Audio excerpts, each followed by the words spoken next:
Hey guys, John here from Album Review TV. Today I'm coming to you and talking to you as a very disappointed music fan.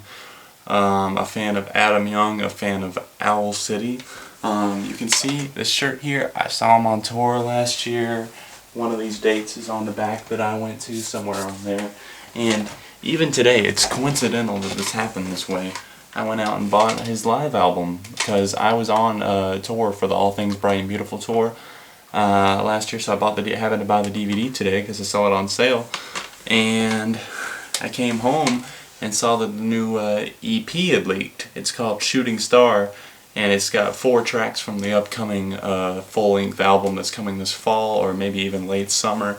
And I was like all excited because I'd already heard Dementia featuring Mark Hoppus, and I really like that song, even though I'll forgive the fact that it kind of sounds like After Midnight by Blink-182, because, you know, Mark Hoppus is the bassist slash lead singer, one of the lead singers for Blink-182, and there's a line in After Midnight where Mark says, "And you're driving, like when you're driving me crazy," and he says that, "and it's driving me crazy" line in Dementia featuring, well, it features him, it's Owl City's song, but it sounds just like it, really.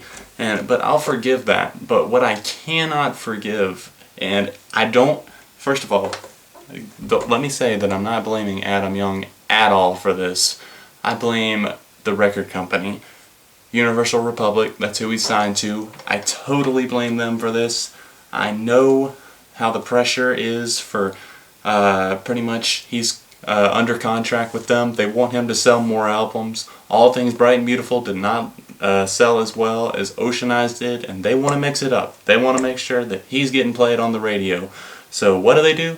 They bring in the shitty pop producers that produce music for fucking Katy Perry and Kesha and all this other stuff. So who do they get? And Flo Rida, even, who do they get? They got Dr. Luke and J.R. Rodham. Pretty much anything you hear on the radio, they have a lot to do with that. They produce anything from B.O.B. to Flo Rida, Nicki Minaj, Katy Perry. All that shit you hear on the radio is produced, a lot of it, by Dr. Luke and J.R. Rodham. And he's producing a lot of the tracks on the new Owl City album, and I believe all of them except for Dementia on the new EP, Shooting Star.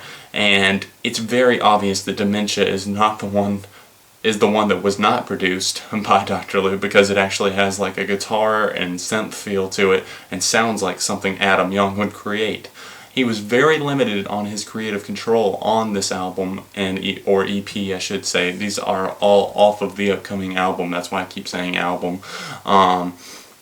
Okay, I've determined a few things here about what the songs sound like. Okay, there's 4 tracks, and the song Take It All the Way. Listen closely. I want you to listen and compare these songs and tell me that you don't hear it. Take It All the Way sounds like Dynamite by Taio Cruz. The beginning, I'm just waiting for him to say, "I came here to dance," or whatever it is. However the song starts off, I can't quite remember, but tell me it doesn't sound like that. And of course Adam starts singing, and it sounds a little bit different. And the lyrics on all of these songs are okay, but they're not as great as usual. Adam's usually very creative, and although random, very creative in the songs that he does. And Dementia is still very creative, that song is. Back to what I think the songs sound like. Shooting Star? You gotta tell me that doesn't sound like Feel So Close by Calvin Harris? The beat building up in the background and crashing into the chorus, and it starts thumping in the background. The only difference is that Adam actually sings during the chorus instead of just letting it go to the beat going or whatever. I noticed that. First listen, I noticed that, and it just pisses me off, kind of, you know. And Gold kind of sounds like his own track, Alligator Sky a little bit, with just more bass added in. That's what all these songs is.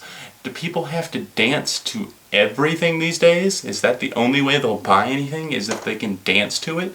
You know, I don't understand people. I don't understand why you have to dance to everything, or why record companies feel like people need to dance to everything, and that's what they want to produce, and that's the content.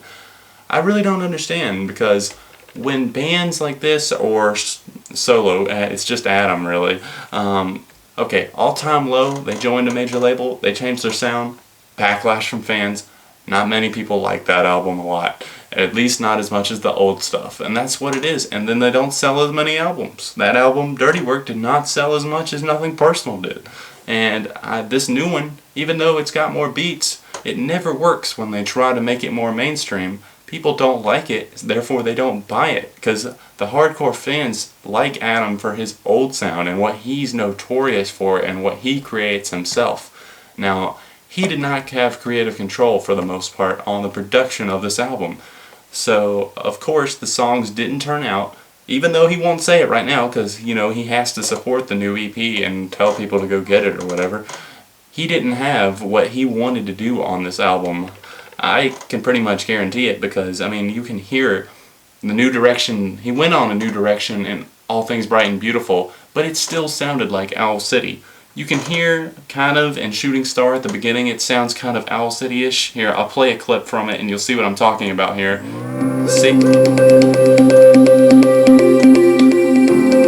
See, that sounds Owl City-ish, but then the beat starts banging in and the generic drum machine comes in. And I'm sorry I'm ranting like this, but here's another thing I have a problem with, where in the chorus on the song Gold, it just sounds like it was made just for radio. Here we go. Cause what you got is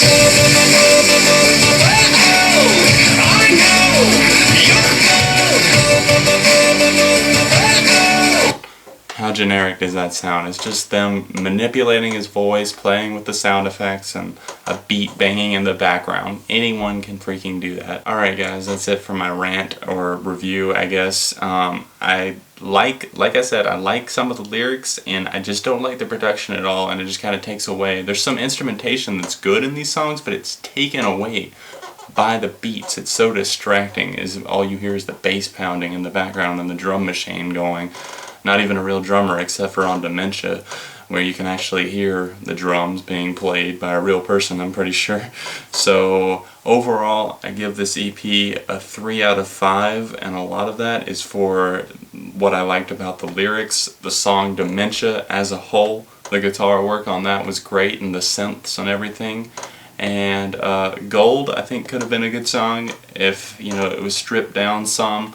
And I think pretty much any of these songs had potential. It's just that they are distracting by, you know, by the production. I want to know what you guys thought. I know a lot of you guys are probably Owl City fans because a lot of you commented on my review when I did it last year of All Things Bright and Beautiful. So are you angered by this? You know, it's a fact that he didn't have full creative control. So do you think the EP/album would have been better if Owl City had done it himself? Because I know that's my opinion, because I think if Adam had full control, it would sound totally different, or at least a lot more stripped down and more synth oriented. And these are just my thoughts and opinions on it. However you guys see it, leave it in the comments down below, and we'll just have to hope the best for the rest of the album.